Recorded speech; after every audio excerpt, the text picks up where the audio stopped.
शिव के हाथ में मौजूद डमरू, क्या ये महज एक वाद्य यंत्र है या फिर यह उस अनंत अर्थात इन्फिनिटी का गणितीय ब्लूप्रिंट है जो पूरी सृष्टि को चलाता है?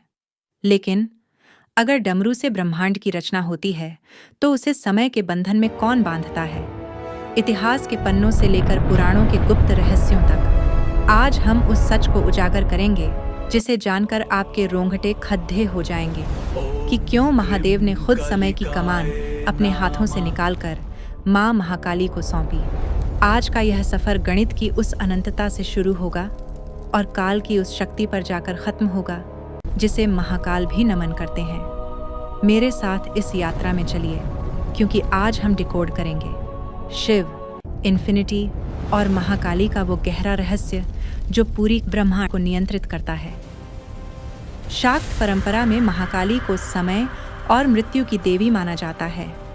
उनके नाम का अर्थ स्वयं महान समय या काल है। ब्रह्मांड के संहारक महादेव भी रेत घड़ी को हमेशा के लिए थामे नहीं रख सकते हैं। ब्रह्मांड के संचय विनाश के ज्यामिति में स्वयं महाकाल अर्थात भगवान शिव ने समय को बनाए रखने की जिम्मेदारी अपनी शक्ति महाकाली को दी।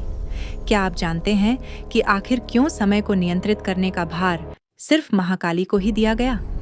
इस वीडियो में हम विस्तार से बताएंगे कि किस कथा में और किन दार्शनिक कारणों से शिव ने अपने हाथ से ब्रह्मांडीय रेत घड़ी महाकाली को सौंपी और कैसे महाकाली की उग्र शक्ति ही संहार और पुनः सृजन का चक्र चलाती है।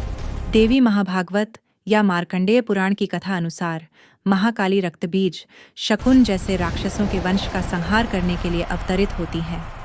यहाँ महाकाली का रूप उग्र होता है, वह राक्षसों का रक्त पीती है और अंततः पूरे ब्रह्मांड को विनाश के गर्त की ओर ले जाती है। तब भगवान शिव स्वयं उनकी नृत्य प्रवाह के सामने प्रकट होते हैं और खुद को उनके चरणों में लेटाते हैं, जिससे महाकाली शांत हो जाती है। यह दृश्य बताता है कि महाकाली की शक्ति कितनी भयंकर है और तभी शिव को उनकी सत्ता पर भरोसा दिखाना पड़ा। इस कथा से समझ आता है कि समय का माप और संहार की शक्ति केवल महाकाली के हाथ में है। शिव स्वयं ने अपना कार्य विराम पर रखकर उन्हें अधिकार दे दिया।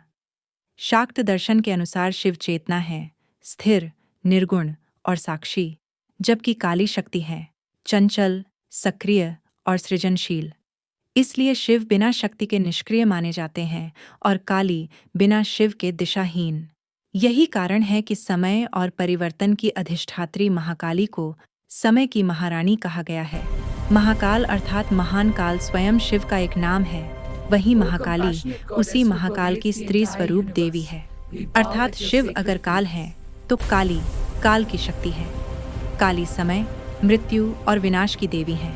अर्थात दूसरे शब्दों में समय की रेखा शिव शिवा दोनों की जोड़ी से ही चलती है। कहा जाता है कि शिव अपने महाकाल रूप के भीतर सदा शांत हैं।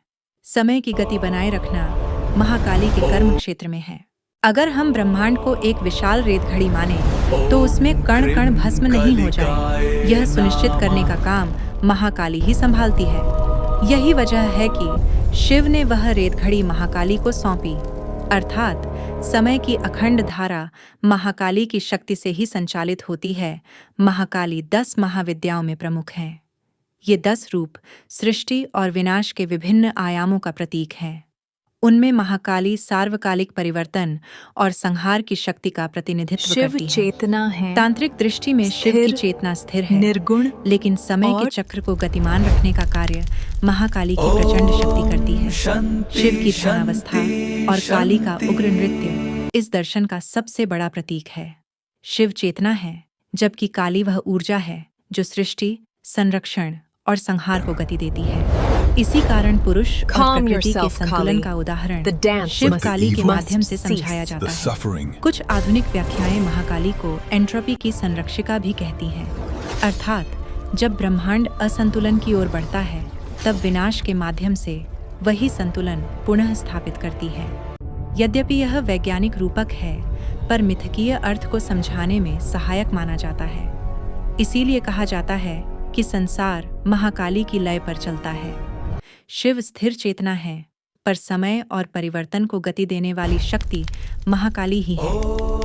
महाकाली की आराधना विशेष रूप से कठिन समय में शक्ति और संरक्षण का प्रतीक मानी जाती है। बंगाल और बिहार में काली पूजा का विशेष महत्व है, जहां उन्हें संकटों का नाश करने वाली देवी माना जाता है। नवरात्रि और अन्य शक्ति पर्वों में काली सहित देवी के विभिन्न रूपों की पूजा होती है, जबकि शिवरात्रि शिव और शक्ति की एकता का प्रतीक मानी जाती है। लोक कथाओं में महाकाली को काल देवी भी कहा गया है। मान्यता है कि उनके मंत्र साधक को भय और काल बंधन से मुक्त करने की शक्ति रखते हैं। क्या मॉडर्न मैथमेटिक्स और क्वांटम फिजिक्स का सबसे बड़ा रहस्य हजारों साल पहले ही भारत में खोजा जा चुका था? एक ऐसा सिंबल जिसे आज पूरी दुनिया इन्फिनिटी यानी अनंत के नाम से जानती है, जिसका न कोई अंत है और न कोई शुरुआत। लेकिन क्या होगा अगर मैं आपसे कहूं कि जिसे आज विज्ञान इन्फिनिटी कहता है, वो असल में देवों के देव महादेव का डमरू है? जी हाँ, यह कोई इत्तेफाक नहीं है। इसके पीछे छिपा है ब्रह्मांड की उत्पत्ति, समय के चक्र और क्रिएशन का वो भयानक सच, जिसे देखकर आज के बड़े से बड़े वैज्ञानिक भी दंग हैं। आज के इस वीडियो में हम महादेव के डमरू की उस ज्योमेट्री को डिकोड करेंगे जो सीधे टाइम ट्रैवल और कॉस्मोलॉजी से जुड़ी है। वीडियो को अंत तक देखना, क्योंकि आज आपका देखने का नजरिया बदलने वाला है। चलो, सबसे पहले इसके आकार यानी ज्योमेट्री को समझते हैं। आधुनिक गणित में इन्फिनिटी को एक हॉरिजॉन्टल 8 के रूप में दिखाया जाता है, लेकिन जैसे ही आप इस सिंबल को सीधा खड़ा करते हैं, ये हूबहू एक डमरू का आकार ले लेता है। लेकिन रहस्य सिर्फ दिखने में नहीं है, रहस्य इसके काम करने के तरीके में है। ध्यान से देखिए, इन्फिनिटी लूप में एक ऐसी रेखा होती है जो कभी खत्म नहीं होती। वो एक तरफ से चलती है, बीच के एक न्यूट्रल पॉइंट से गुजरती है, फिर दूसरी तरफ जाती है और वापस आ जाती है। डमरू का ढांचा भी बिल्कुल ऐसा ही है। 2 शंखवाकार कॉनिकल हिस्से जो बीच में एक बारीक बिंदु पर मिलते हैं। सनातन विज्ञान में इस मिलन को कहा जाता है बिंदु, और मॉडर्न साइंस की भाषा में इसे कहते हैं सिंगुलैरिटी।